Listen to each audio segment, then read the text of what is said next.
So this one, when we get round to the other bit that I'm going to show you, and we're going to go into, this is kind of our visitor trail. So this is our main visitor trail that sends over. What is this one? So it's for redstarts. It's a bit of a poor example, this one is. So redstarts are one of our birds, yeah. There is no bird that will ever come here inside. Yeah, not on this one, but it's a demonstration. It's a demonstration on this one. Okay. But it's to show that we've got those elsewhere in the forest. So this is kind of, because this is our main visitor trail, what we're trying to do is get people on board and talking about the work we do to show it, rather than hiding it away and hoping that people...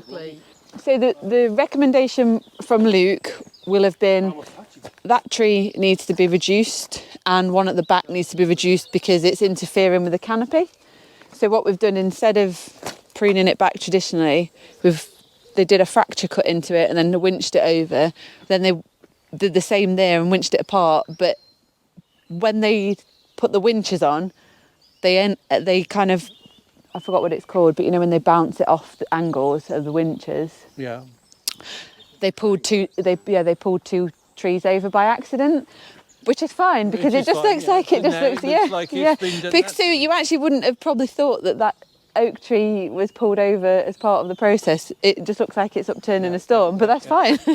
Even the birch you can see over there, that was a 3-stem birch, and it's had one limb taken off completely, but then one of the leaders on that one has just been ripped off completely, so it's a natural looking fracture that's now no longer interfering with the canopy of the ancient. So it's This is kind of one of the more extreme examples of using veterinisation to halo the ancients.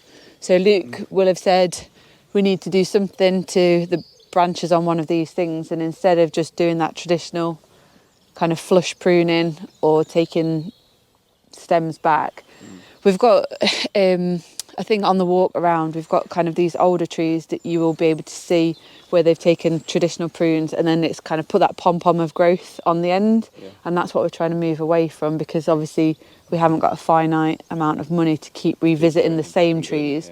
So we're trying to put a kind of longer term solution on that looks more natural. So this is helping with that decay process at the same time as putting that kind of longer term haloing approach in. But this is what we all do the veterinisation on. So it's all, we're trying to tell people we only do the veterinisation on young trees. We don't do it. What I'd like to do, so we've got Napoleonic oaks, so they're planted in the kind of 1800s, and they're our like next age class up from the ancients. And what I'd really like to get brave and trial is some of the veterinisation winching on those to see if we can. Some of our more vulnerable ancients have got these really heavy limbs that look like they're going to fall, and without propping them we're going to lose an awful amount, and it's whether or not we can predict where to help this fracture to push the canopy lower and like kickstart a lower canopy.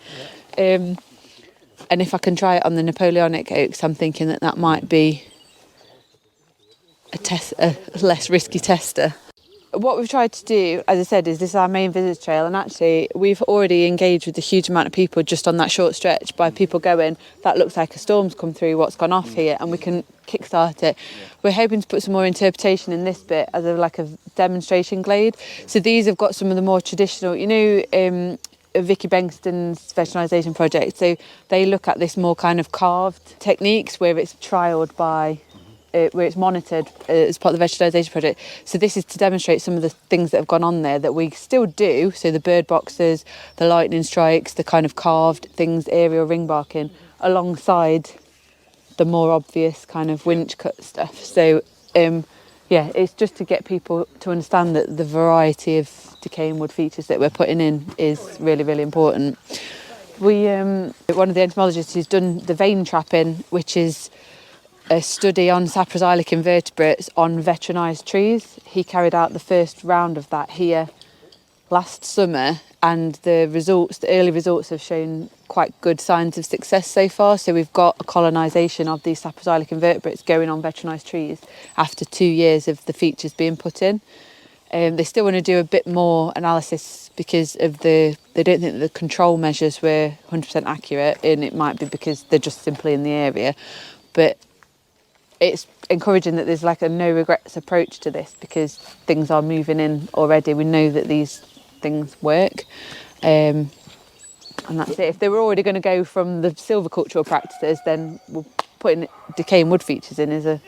So you mean... Glade will have interpretation in for people to learn about veterinisation and the decaying wood of the ancients and how important this site is for it. So, yeah, this is specifically designed to be a tactile experience, and importantly, because we're opposite a tree that often gets climbed inside, and so we're trying desperately to get people to stop going in the really vulnerable ancients and the play instruments on. Plaque. Oh, that's what's happening. That's what's going here. It's in proofing stage at the moment. So this will have signs up here about it, but we will encourage people to kind of go and touch these trees and have a look and inspect and see. So.